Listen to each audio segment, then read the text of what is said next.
Hello, everybody, and welcome to this next presentation in the series of Community of Practice webinars. The Risk-Informed Performance-Based Principles and Policy Committee, RP3C we called it, of the ANS has been putting on these events for the past 3 years. I am the past chair of RP3C. Presentations and recordings of the events are available to the public at the ANS website under the tab RP3C. There are now over 40 such recordings available. The purpose of these webinars is to offer practitioners of concepts and methods related to risk-informed and performance-based approaches, RIPB we call it, a chance to share their knowledge and experience. I would expect that such practice is used for implementing nuclear technology and evaluating its safety. The purpose of RP3C is to help modernize ANS standards. The Nuclear Energy Innovation and Modernization Act, NEMA, of 2019 associated modernization with the application of RIPB approaches. Congress reiterated and reinforced the idea of RIPB to achieve effective regulation and oversight in 2024, just this year, in the ADVANCE Act. I'm not going to try to tell you what ADVANCE stands for. There's growing realization within the nuclear community that the conventional prescriptive and deterministic approaches are not going to support the increasing use of nuclear technology that is needed for it to play a rightful role for the benefit of society. Socializing alternative approaches could drive changes in industry and regulatory practices. ANS offers the CoP files on its website to serve as a knowledge repository of the experience from a wide range of practitioners in the field. We hope that more people will use this knowledge base to speed up needed changes in the state of the art as well as the state of practice. These events are generally scheduled for the last Friday of a month. Today, we'll hear from a familiar face, Ralph Hill, who is with ASME, has made a presentation earlier, but it was a couple of years ago. And Ralph Hill is, one of the first members of RP3C. So he's well known in the ANS standards community. And I certainly appreciate his contribution for, all the work on ANS standards, as well as his work on ASME standards. These are all important. So, I look forward to what I see as an update after, a couple of years after he made the last presentation. Ralph, I'll let you introduce yourself and make the presentation. Well, thank you, Prasad. And thank you for having me back to the community of practice. For those who may not know me, I've been in the business for over 40 years. And about all that time, I've also been on ASME codes and standards.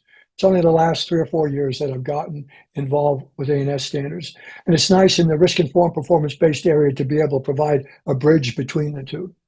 So as far as my background, I started off with the design organizations. I helped design them, and then plants under construction. And then I spent a few years at Brunswick Nuclear Power Plant supporting modifications, major mods for operating a boiler water 2-unit plant. Configuration management manager for TVA for a few years.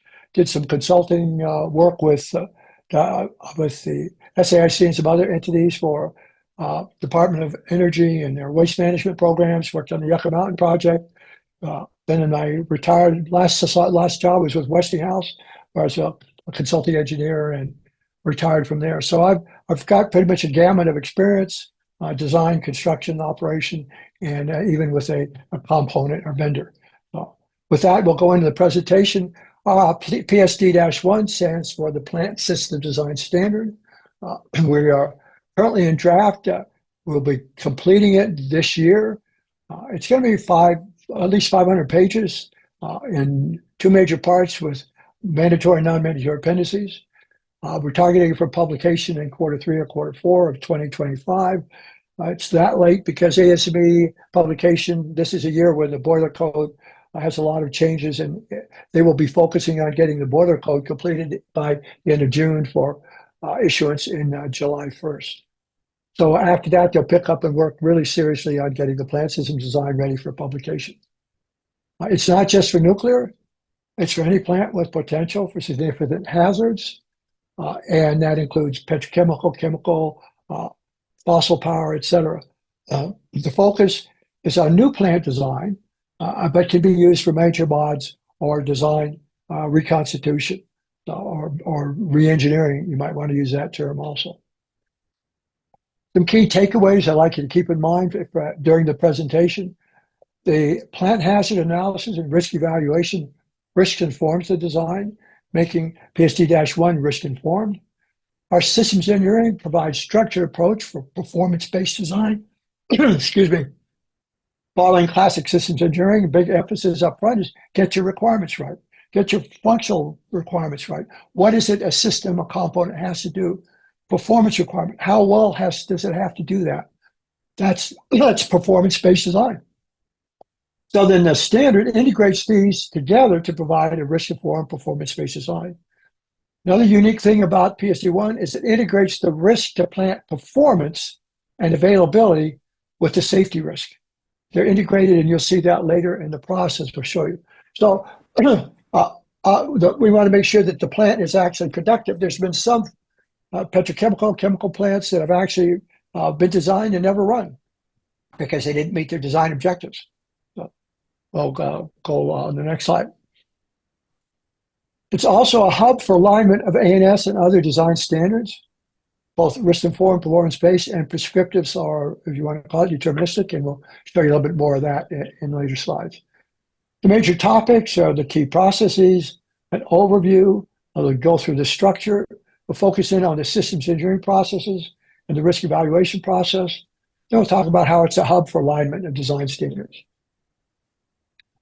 So there are three key processes. The first is, I mentioned, process hazard evaluations, analysis early in design, provide identification of hazards, strategies to avoid and mitigate, advance as the design matures, provide structure to the development of a quantitative risk assessment if the industry is using that. Not all industries are using quantitative risk assessments, but more and more of them are moving towards it.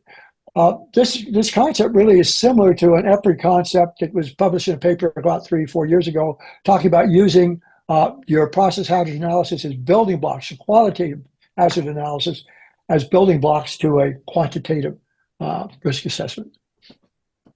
So then the second key process is systems engineering design. Practice and tools, integrate those and incorporate them into architect engineers' processes and procedures. Again, the third key piece is probabilistic design. Where there's value in doing probabilistic design over deterministic design, we have a screening process, and then we have guidance and requirements if you do determine to do probabilistic design. We won't be covering probabilistic design in any detail today. I want to emphasize there's a lot of sensitivity out in the industry by the new reactor developers about too many procedures, too many standards, too many requirements, overly prescriptive. Design System Design 1 is not prescriptive. It does not include planning in its scope, but it is expected, as you see here, that project organizations, develop, document, and implement a plan describing how applicable parts of the standard are integrated into overall project planning and design processes. This is taken right out of part 1 of our standard. So the idea is the owner and the responsible organization determine what parts of this standard they want to implement. They capture that in their project documentation and their processes and procedures, and that's how they implement it.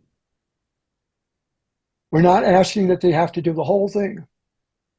We do ask, you should see here in these three requirements we do have, as a minimum, the project planning and design process documents shall include the approach and methods for planning and executing our three key technical processes, and that the applicable work products include strategy and procedures for conducting the activity, rationale for decisions made, including trade studies and applicable assumptions and constraints.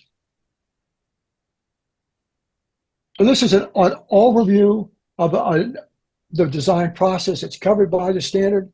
We have three design phases: initial design, preliminary design, and detailed design.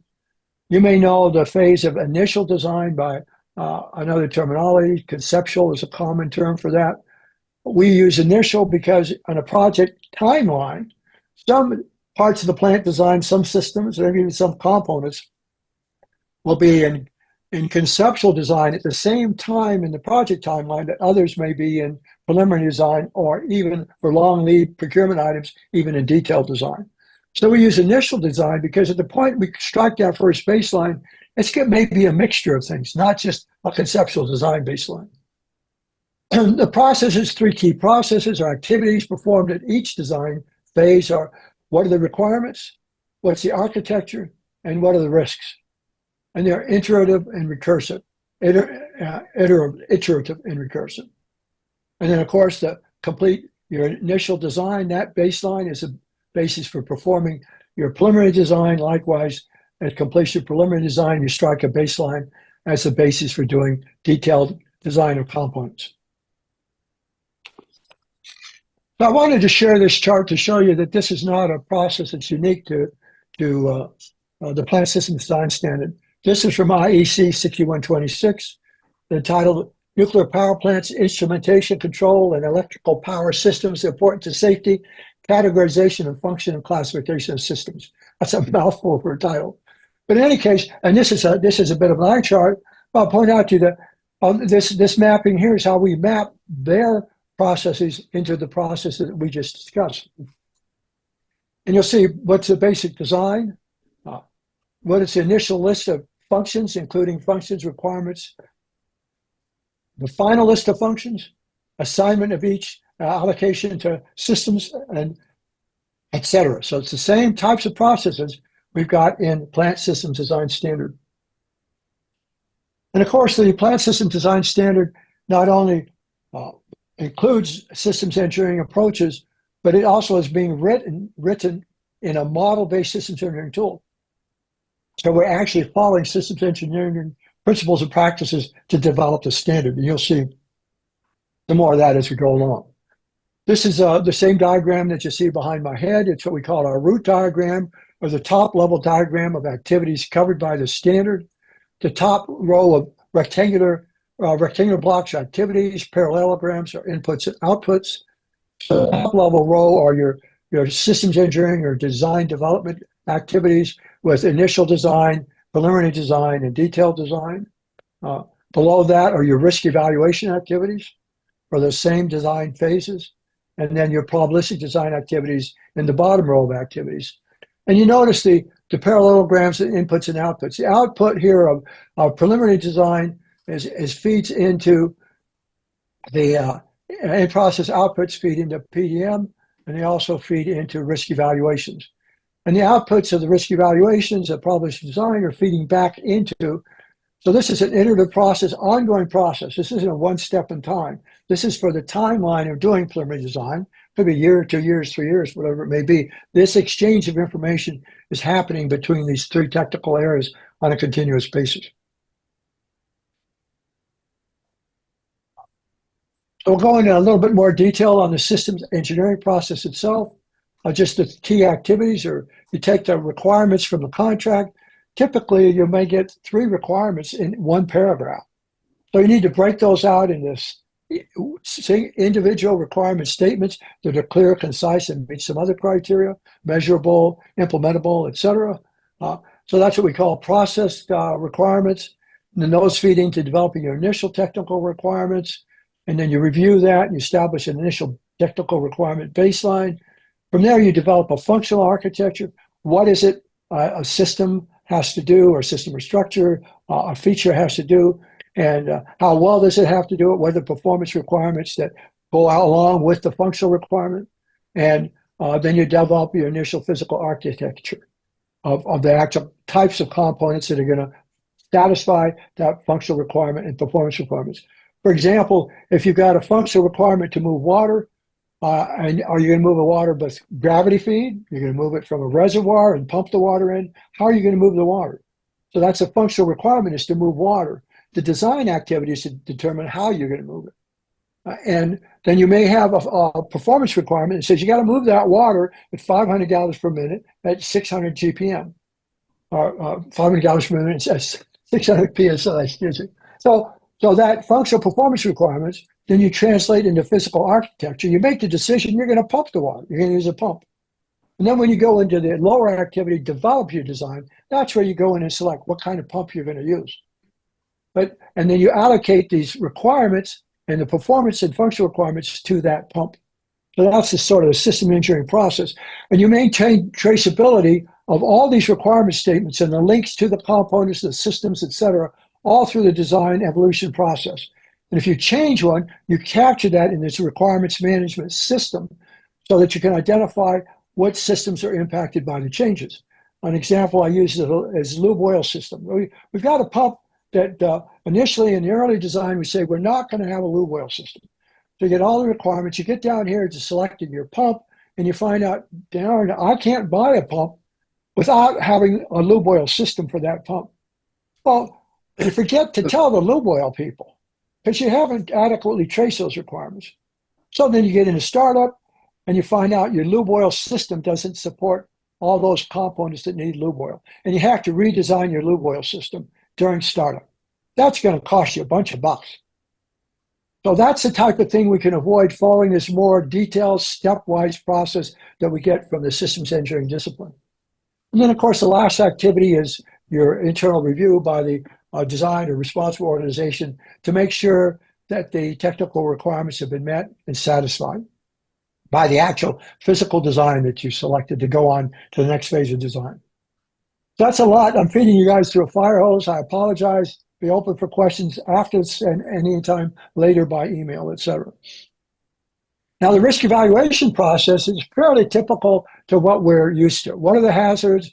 What are the sequences that could lead to those hazards occurring? What are the likelihoods that that can occur? And then what are the consequences? We all know the combination of likelihood and consequence gives you your risk. So this first top line is really our typical risk and safety risk evaluations. But what we do differently in plant system design is we also look at your performance risk, your risk to achieving your performance objectives.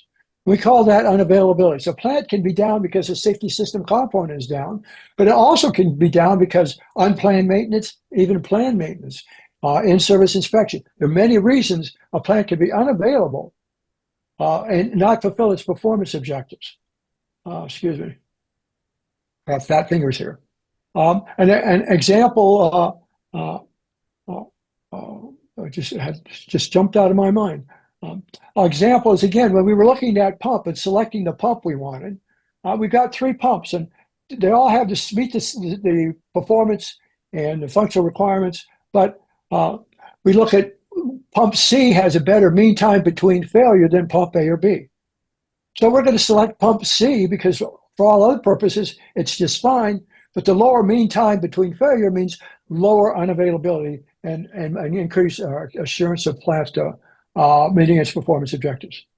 And then once you characterize the risk, which integrates both safety and performance, we determine whether the risk is acceptable or not.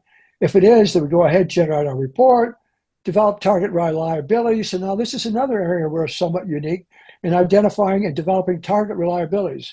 If you're familiar with Section 11, Div 2, the RIM program, it talks about target reliabilities. If you're going to do probabilistic design, you're looking at what reliabilities you have to design to. But the big question is, how do you develop those? Well, we help give you a process. If you're an industry that wants to use them, if you don't want to use target availabilities, you don't have to. But if it doesn't meet your acceptance criteria, then the people who are doing that review are in a good position to make recommendations back to the design entity that says, hey, if you do this, this, or this, we think you'll be able to meet the risk targets. and then it goes back in the design, they feed it back in, and you go through the evaluation again. So these broad bars you see, this is the green bar at the top, is showing the continuous input and exchange of design information through the timeline of design, of that phase of design. And likewise, the bottom bar is for the risk input. So just to summarize and recap, that the planned hazard analysis makes it risk informed, systems engineering approach with the performance based emphasis on requirements, functional performance requirements, makes it performance based. The standard integrates them into risk informed performance based design. It also integrates risk to plant performance and availability with safety risk. Performance and safety risk are integrated together. So now we'll talk about, I didn't want to mention, it takes NEI 1804, which you're probably familiar with, which is for licensing really, takes that guidance and implements it for design. How do you do 1804 for design? There's nothing out there that I'm aware of that really helps you do that. So we switch topics to ASME is a hub for alignment of design standards. It integrates risk evaluation standards like the joint ANS ASME standard for PRAs into the quantitative hazard analysis processes we just looked at. It integrates other design standards into the system engineering processes. We got a couple examples of this we'll see in just a minute. Now, the standard itself, we have each section of the standard has 4 sections. The first one's a general description, what to do, where you do it. There's not one shall statement in that whole section. It's a text section, descriptive. Then we have a section, a table of requirements. Then we have a table of inputs and a table of outputs.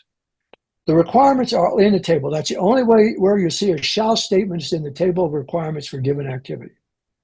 So we don't provide detailed information on how to do activities. If we're going to say do a load resistance factor design, we don't tell you how to do it in our standard or in an appendix to our standard, but we do have a toolbox appendix that does say, here, if you go to this resource, you can find out how to do load resistance factor design. For the risk evaluations and PRAs, we'll send you to, in the toolbox for risk, we'll send you to the ASME ANS standard. So this is one way that PSD is a hub for standards alignment, is through the use of our toolboxes, sending you to standards where appropriate. Also, other sources, topical papers, effort reports, many other sources of information, how to do things. If petrochemical, it's a classical red book. So this is, again, talking about a hub for standards. This is a chart from about this time last year from another community of practice presentation, identifying the hierarchy of ANS standards. The bottom block, you notice it says, and other SDO standards as needed. Basically, plant system design is implementing ANS 30.1. 30.1 is general high level. ANS says, how do you meet those, what's in ANS 30.1?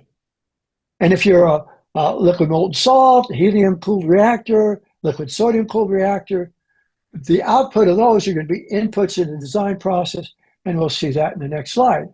So 54.1, so feeds into your establishing your functional performance requirements and your hazards for that specific type of reactor design. The ASME ANS PRA standard feeds into doing the risk evaluations. The small diagram you see here is an earlier version of the ANS 30.2, which is in draft, categorization and classification process. And you see how that feeds into and interfaces with the PSD-1. PSD does not tell you what the categories of classification is. That comes from 30.2, regulatory and other sources. But that categorization and classification is an input into the design process. And then it's just not ANS standards, AISC, IEEE. Again, we looked at IEC 61226 earlier, 30.2. IEC 6122226 is another, or INC is a characterization classification procedure or standard. So it's a means to enhance current design processes. It's not an added burden. It reflects current design practices, enhances those practices, enhances health, safety, environmental risk, reduces the cost of new plant design. We don't get those gotchas during the design because we didn't track our requirements adequately. And we have to make costly fixes during detailed design startup or even in early plant operation. It increases cost and schedule certainty because we don't have those gotchas. increases licensing and construction certainty. And both of those are important to be able to get the financing we need for new plants and to get utility owners to be willing to take the risk of going with a new plant design. And then further optimize plant performance availability because we're looking and integrating those performance risks with the safety risks. And we built it using a model-based systems engineering tool, which provides the capability for cloud-native publishing. And we're actually working with ASME. We got a small task group with ASME working on using plant system design as a pilot project for ASME to publish their first standard in the cloud. So in summary, again, the hazard analysis, risk evaluations makes it risk informed, systems engineering makes it performance based, standard integrates them into an integrated design process, not prescriptive, it's not a burden. It integrates risk to plant performance availability with safety risk, a hub for standards alignment, integrating risk evaluation standards and other design standards into the risk and systems engineering processes. And I think that's it. Yep. So I guess we'll go on for Q&A. And yeah, just for reference, there's nothing in the chat right now in terms of questions. Yeah, well, thanks for running through that at a pretty rapid clip there, Ralph. I'm glad that it allows for more time for Q&A. I guess from my standpoint, as part of RP3C and ANS, I would ask, how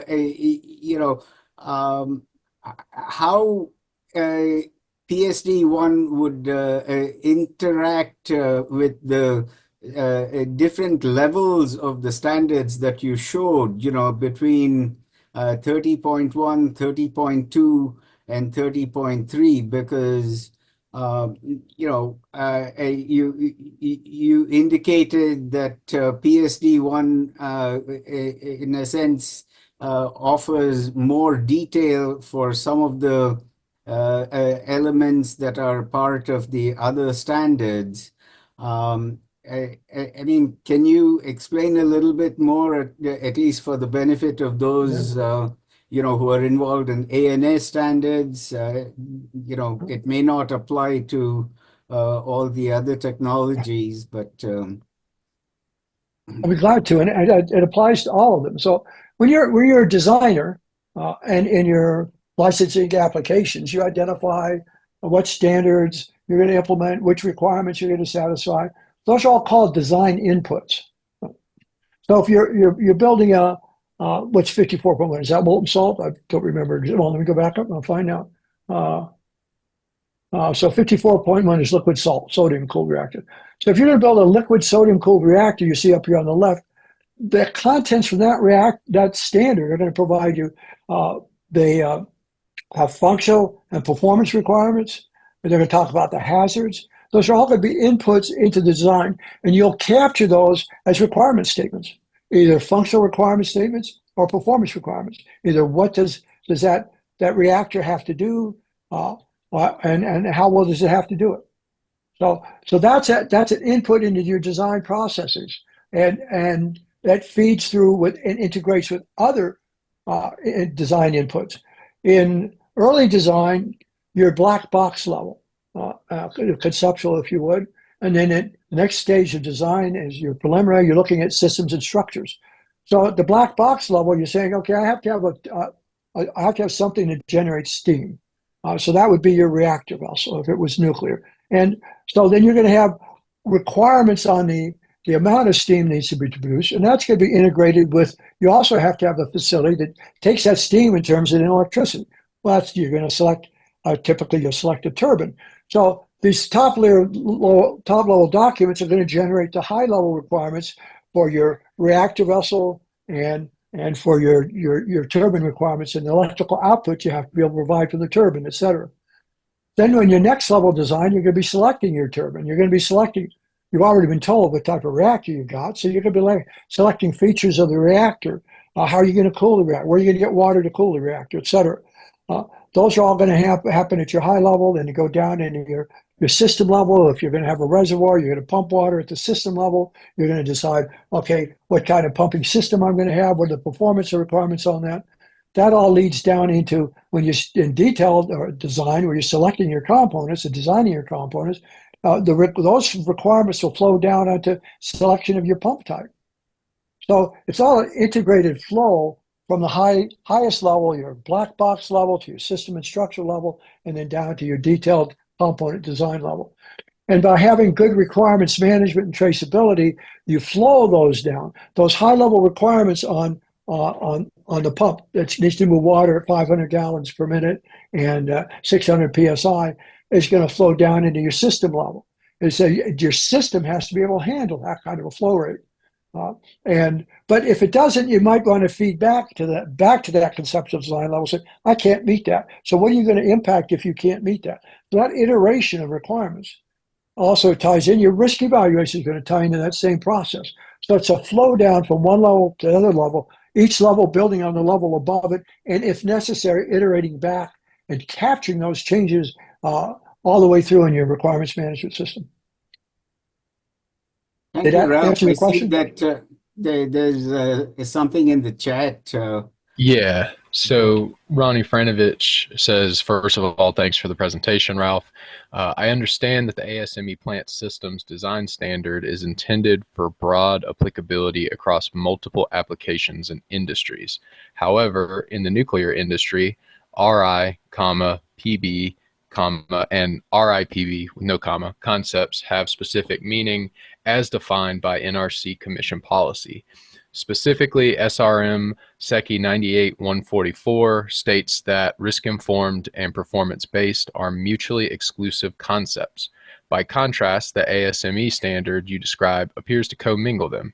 In light of NEMA and the ADVANCE Act, both of which emphasize the role of RIPB to modernize regulatory frameworks, clarity about what RIPB means is of vital importance.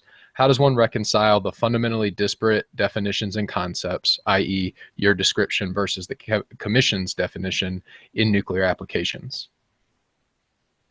Actually, it's not just myself. If you go through many source documents, I actually put together a spreadsheet comparing all this terminology. There's no consistency from different sources. And I think the NRC is incorrect. Risk-informed and performance-based are not mutually exclusive. They can't be if you want to have success. I mean, you saw in when I just in the presentation how they're integrated together. And Prasad, I don't think you believe that they're mutually exclusive either, do you?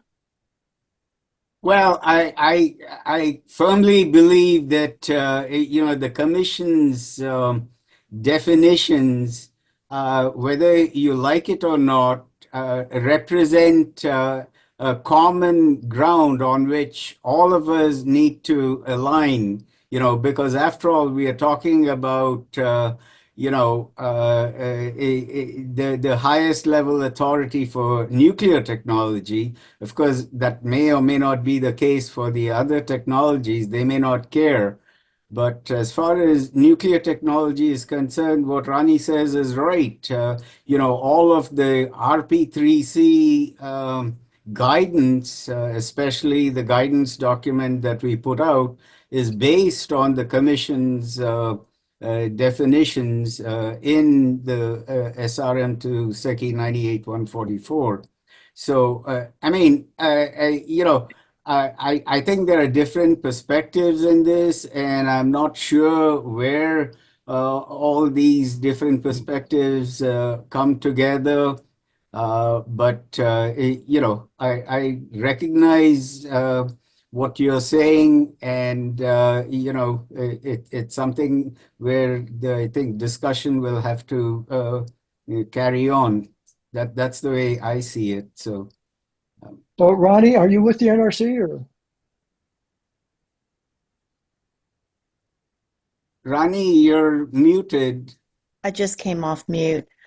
I spent 30 years with the NRC, Ralph, and was an inspector at Catawba Nuclear Station when the NRC and the Commission launched the risk-informed performance-based reactor oversight process.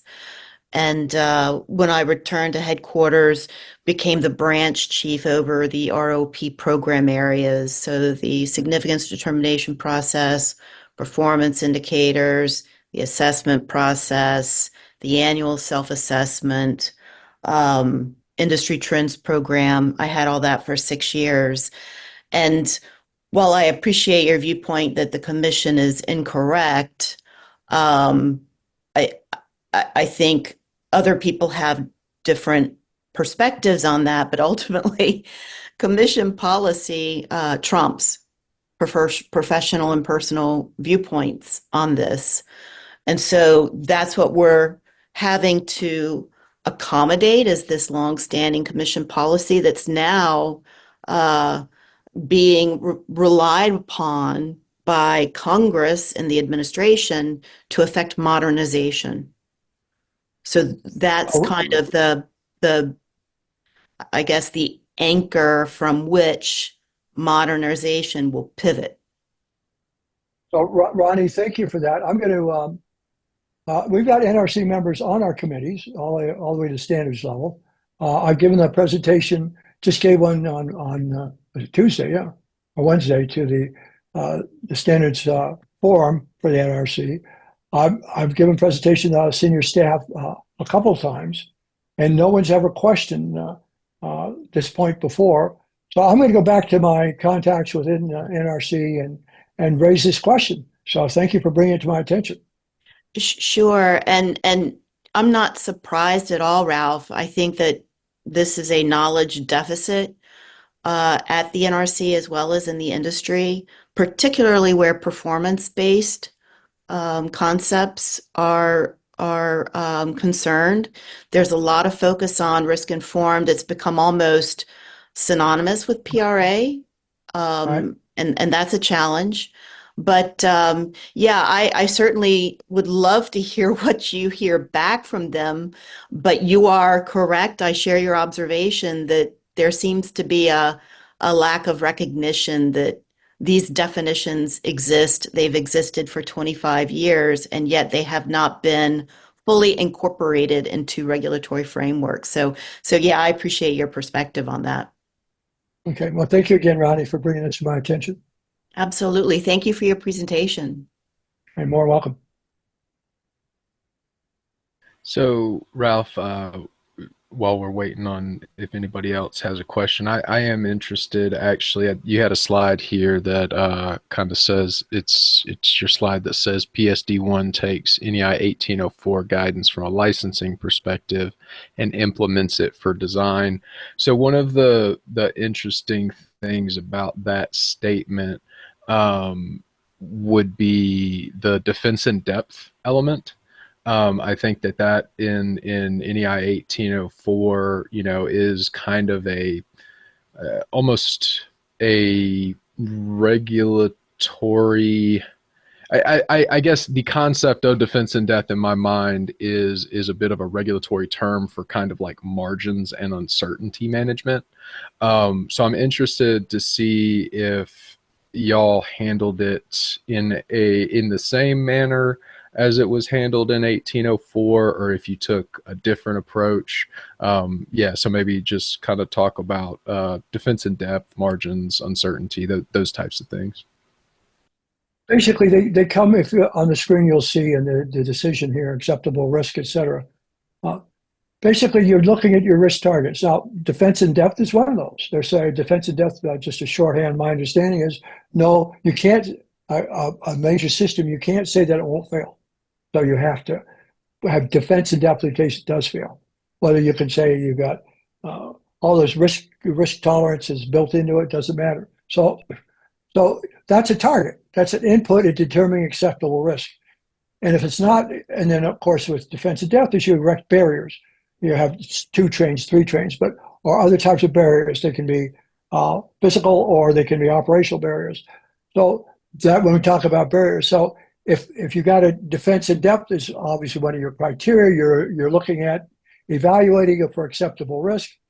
and then you just identify additional barriers. So if one train is not sufficient based on defense and death criteria, you're going to have two. But you're also going to look at two trains for other reasons than defense and death. Are they sufficient to achieve your performance objectives and other safety objectives? So that's all done in this process, all integrated together. It's not a do this and then do that. Do this safety design and then do your defense and depth. It's an integrated process throughout from early design all the way down to detailed design. Does that help answer your question? Yeah, no, I think that's good. Thanks. Brandon, do you want to tackle some of the other questions? They seem to be all getting focused on the commission's SRM. I'm not sure that this is the forum to discuss the NRC's SRM to SECI 98-144.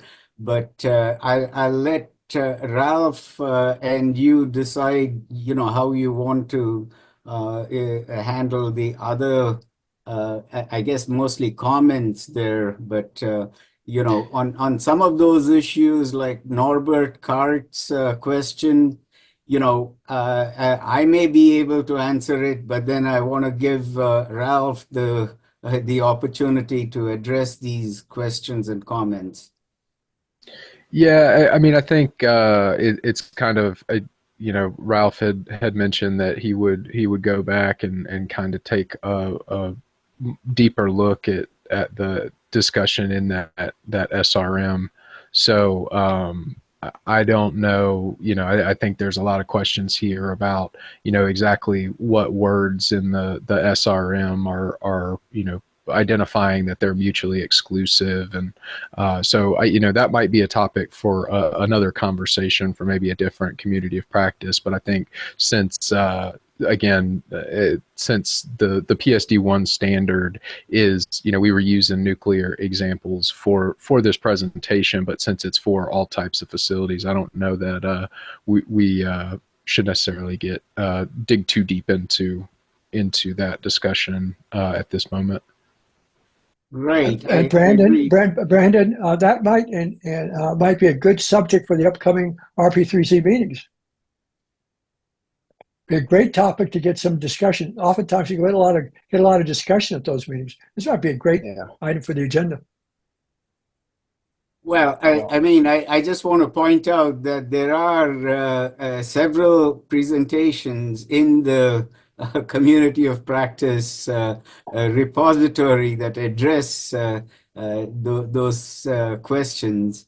And so, but by all means, that's something a future COP can also address. I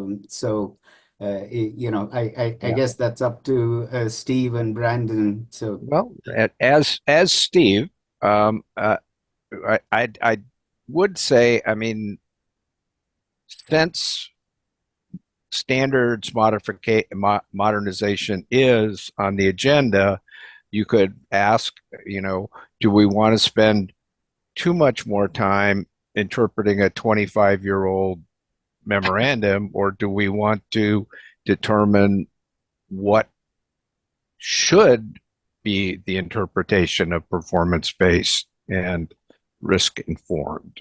And there are portions of the nuclear industry where the NRC's fiat is not final, like the entire Department of Energy nuclear complex, which has the opportunity to implement risk-informed and performance-based insights as they deem appropriate and providing adequate safety. Well, I think part of what the ANS is doing in the Advanced Reactor Working Group is trying to find what common ground there exists between DOE and NRC when it comes to tackling these difficult issues related to the different ways that these terms are actually implemented in practice. But Norbert has his hand up. I'd like to give him the opportunity to ask his question. Norbert, go ahead. You're muted, Norbert.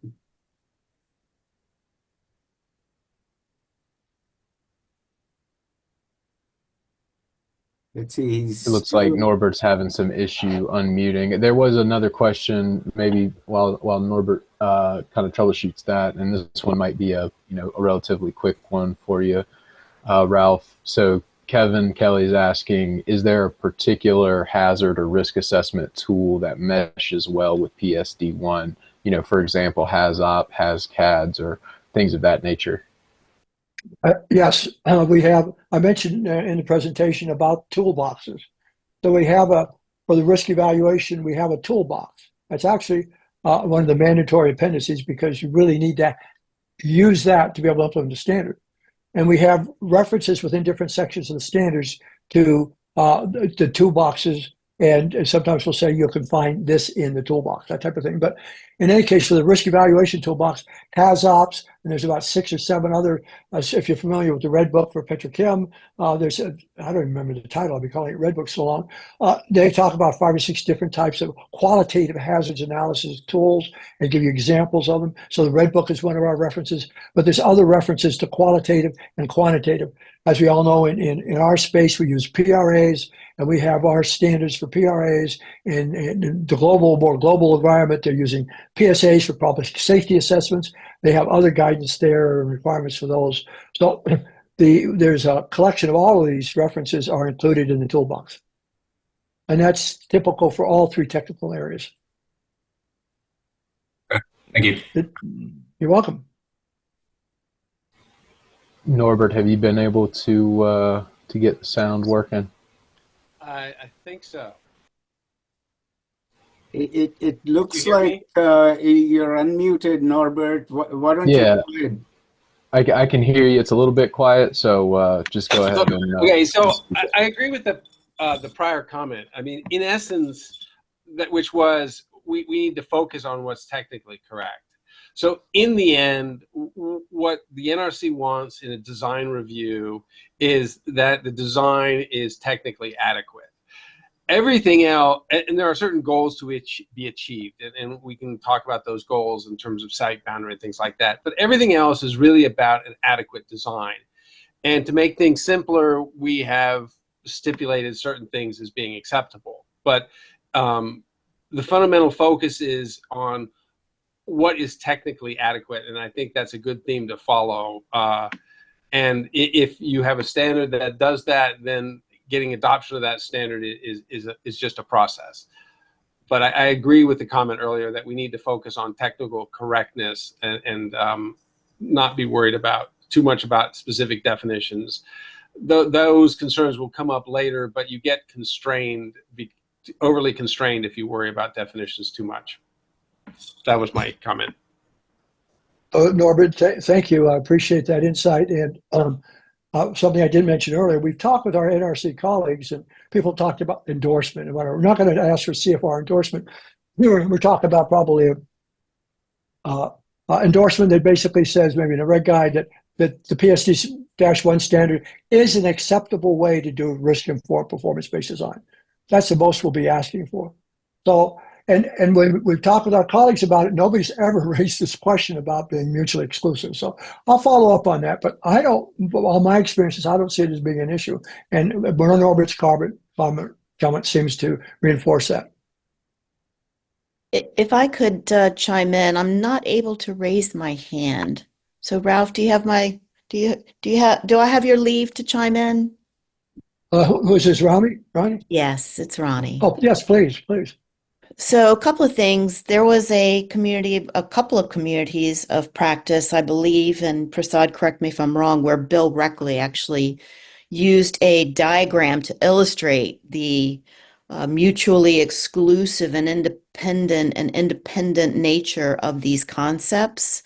And so there are members of the staff that get this. But the other thing I'd like to say is, I agree with you, Norbert, that it's important to be technically adequate.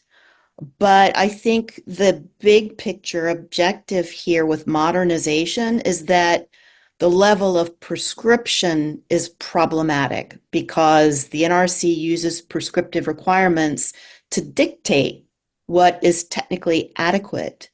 And in a performance-based structure, the hows of demonstrating that it's technically adequate are left to the applicant.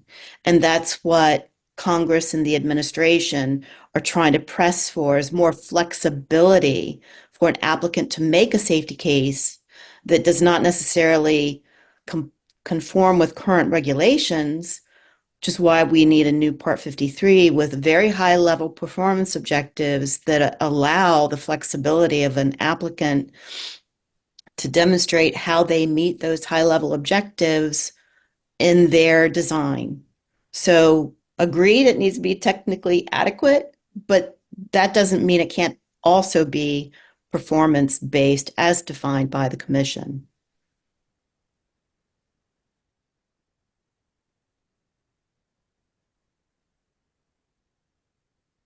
Yeah, Agree. thank you, Rani. I happen to agree with that, but I guess I recognize that there are different viewpoints even within the staff. As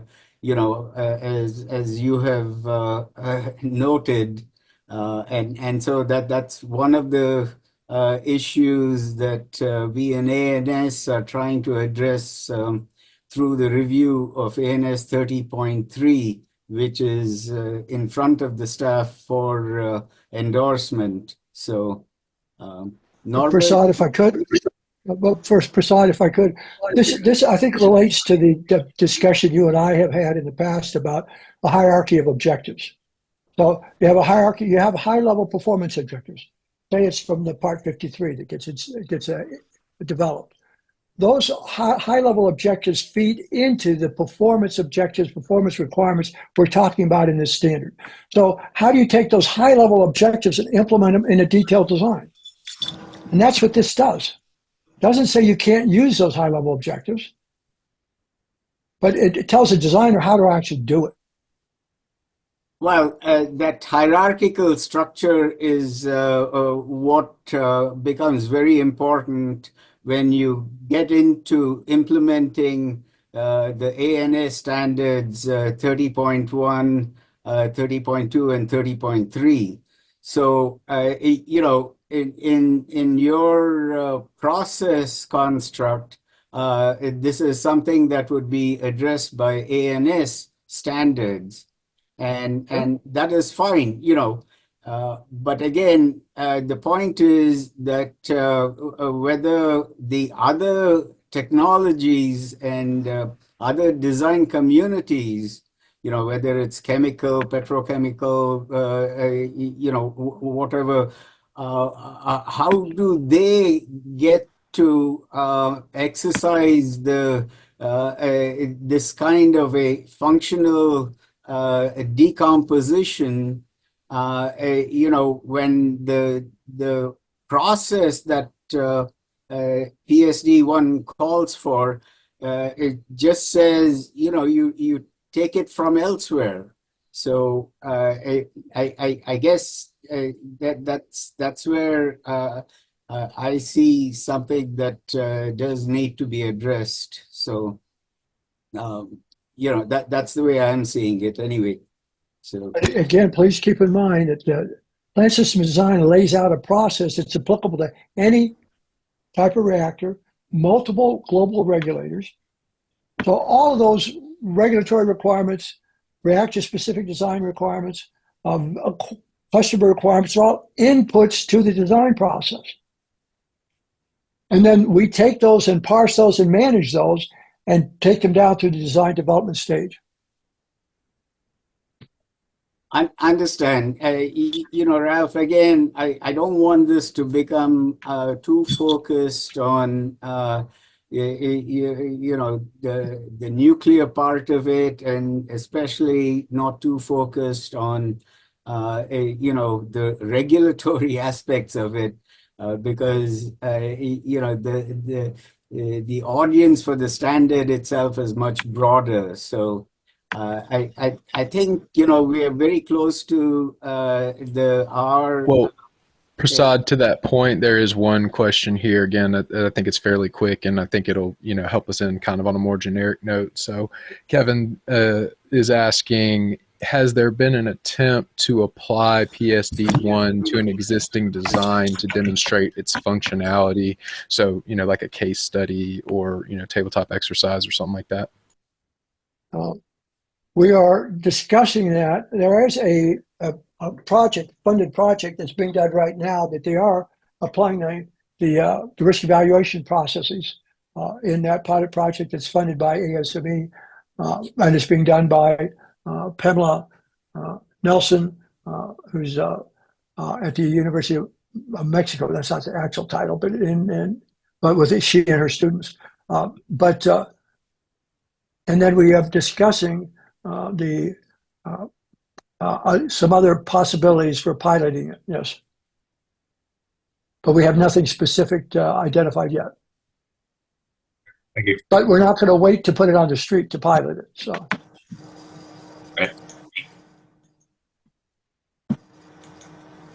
So, Brandon, would you like to carry on, or shall we say that you know, this community of practice has reached its conclusion? Yeah, no, I think that's all the questions that we've got in the chat. So if you want to go ahead and wrap it up, then I think it's a good spot here.